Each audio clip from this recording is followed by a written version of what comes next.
कहानी का नाम है मेहनत करने वाले कभी हार नहीं मानते।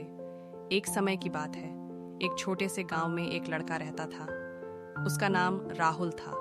राहुल गरीब परिवार से था, लेकिन उसमें विशेष उम्मीद और सपने थे।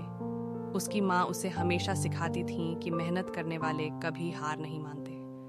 वह स्कूल जाते समय हमेशा एक पुरानी किताब के बिंदियों के साथ जाता था, जिसे वह बचपन में खरीदा था। उसका सपना था कि वह एक दिन बड़ा व्यापारी बनेगा। लेकिन समय बदलता गया और राहुल के परिवार के पास इतने पैसे नहीं थे कि वह उसकी उच्च शिक्षा का खर्च उठा सके। राहुल के मन में उसका सपना अब भी जिंदा था, लेकिन उसके सामने कई मुश्किलें आईं। उसने फिर भी हार नहीं मानी और उसने एक छोटे से दुकान में काम करना शुरू किया। वह जितनी मेहनत से काम करता, उतनी ही उम्मीद से अपने सपनों की तरफ बढ़ता गया। उसकी मेहनत और उम्मीद ने उसे उसके मंजिल तक पहुंचाया।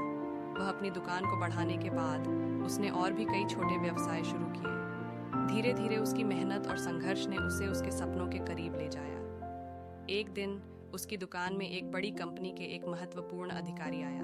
उन्होंने राहुल के उत्कृष्ट काम की सराहना की और उसे अपने काम में शामिल होने की पेशेवर संभावना दी।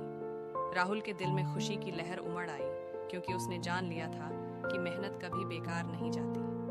राहुल ने कड़ी मेहनत के साथ काम किया और अपने सपने को हासिल करने का मौका पाया। उसने अपने बिजनेस को इतनी ऊंचाइयों तक पहुंचाया कि वह आज उन लोगों में से एक है जिनका नाम दुनिया भर में जाना जाता है। इस कहानी से हमें यह सीख मिलती है कि मेहनत, संघर्ष और उम्मीद से कोई भी मुश्किल चुनौती पार कर सकता है। हालांकि जीवन में समस्याओं का सामना करना स्वाभाविक है, लेकिन हमें इन समस्याओं का समाधान ढूंढने की कभी नहीं हारनी चाहिए।